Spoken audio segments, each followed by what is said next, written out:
आप सभी को महाशिवरात्रि की हार्दिक शुभकामनाएं। आज की कहानी एक शिव भक्त की भक्ति और चमत्कार की है। एक घने जंगल में एक शिकारी रहता था। वो शास्त्रों के ज्ञान से बिल्कुल अनभिज्ञ था और उसे पूजा की कोई विधि नहीं आती थी, लेकिन उसके मन में महादेव के प्रति अटूट श्रद्धा थी।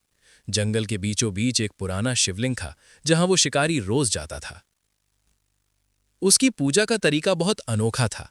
उसके पास चढ़ाने के लिए कोई कीमती वस्तु नहीं होती थी, इसलिए वो अपने पीने के पात्र से शिवलिंग पर कुल्ला करके जल चढ़ाता था और अपने शिकार किए हुए मांस का एक हिस्सा भोग के रूप में रख देता था।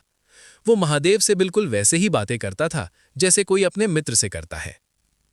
उसी मंदिर में एक विद्वान पंडित भी रोज पूजा करने आते थे।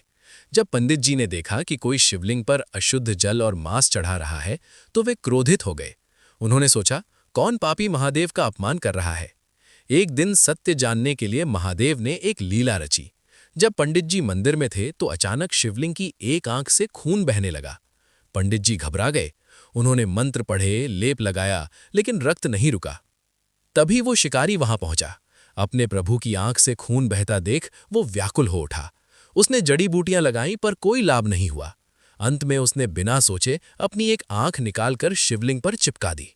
खून रुक गया, लेकिन तभी शिवलिंग की दूसरी आंख से भी रक्त बहने लगा। शिकारी ने मुस्कुराते हुए अपनी दूसरी आंख भी निकालने का निश्चय किया। निशाना सही लगे इसलिए उसने अपना पैर शिवलिंग की आंख के पास रखा और जैसे ही अपनी दूसरी आंख निकालने लगा, स्वयं महादेव प्रकट हो गए। महादेव ने शिकारी का हाथ थाम लिया और बोले, मित्र, तुम्हारी इस निष्कपट भक्ति ने मुझे जीत लिया है। जहां पूर्ण समर्पण होता है, वहां नियम और विधि गौण हो जाते हैं। कहानी की सीख: भगवान को पाने के लिए दिखावे की जरूरत नहीं है। यदि आपके मन में करुणा और समर्पण है, तो ईश्वर स्वयं आपकी ओर खिंचे चले आते हैं।